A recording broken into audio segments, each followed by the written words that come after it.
kayo ay isang asawa na Say hi!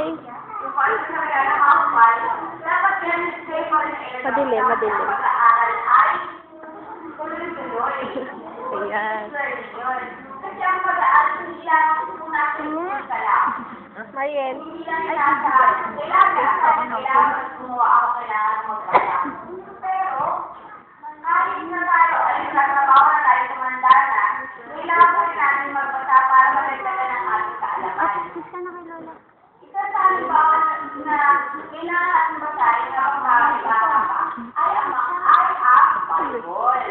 Kasi kung sabihin natin na ating Tinopak yan, yari tayo. sa Bible, tayo ay tutulungan ng Diyos na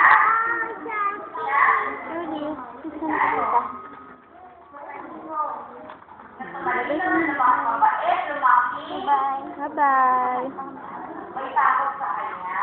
Kasi hindi na tayo papapayaan. Ang Diyos ang binigay na sa atin dito ay mga magulang namin.